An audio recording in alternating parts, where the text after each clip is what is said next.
My name is Álvaro Márquez, and I'm the current artist in residence and ESMoA Scholar.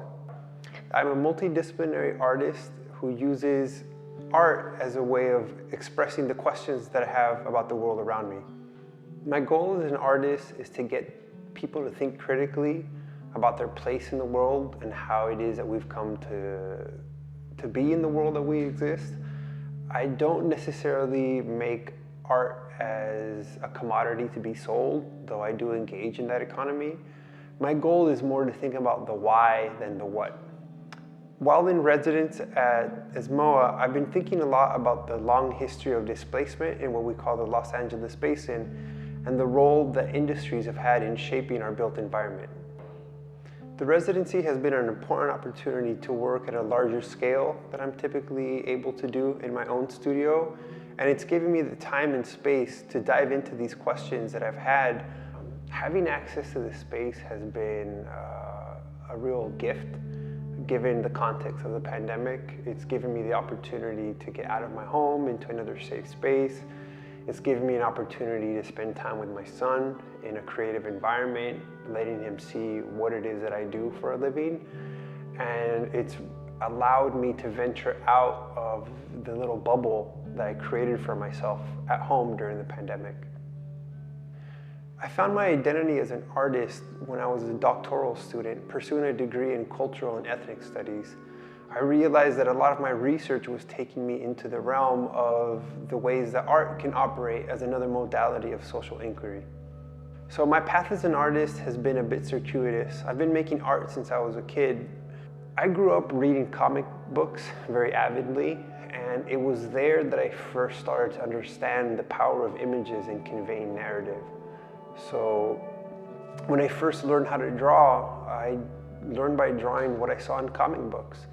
But it took me a few years into my adulthood to realize that I had a voice as an artist. As a research-based artist, I let the research guide me in terms of my creation. I don't start with a set idea of the sort of object that I want to make. Rather, I focus on why I am inclined to use certain materials and certain processes that are in conversation with the concept that I'm engaging with. ESMoA's mission to spread the spark of creativity resonates with me deeply because I think art has the capacity to get us to think about the world around us, and creating artwork that gets people to question where they fit in the world, I think is a really powerful way to create a socially engaged audience that still finds joy in art. If I were privy to people's thoughts as they experience my work, I would hope that they're asking questions. I would hope that it sparks curiosity about their lives, where they fit in society, and how we've come to be where we are. I guess it would bum me out if all people would see is a pretty object. While I do believe there's an aesthetic quality to artwork, I think it has the capacity to really get us to think. I would describe my relationship to El Segundo as one of a curious outsider.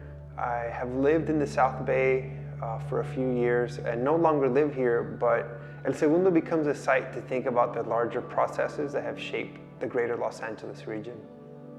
I've lived in Los Angeles for the past 13 years, and this is a place that I felt most at home since leaving my hometown over 20 years ago.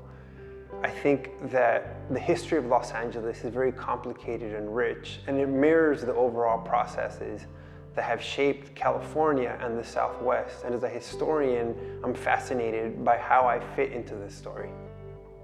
Being a parent and an artist has been a very humbling experience. It has really taught me to manage my time in a way that I didn't prior to my son's arrival. But it's also impressed upon me the need to think about questions about sustainability and the future that he's going to inherit.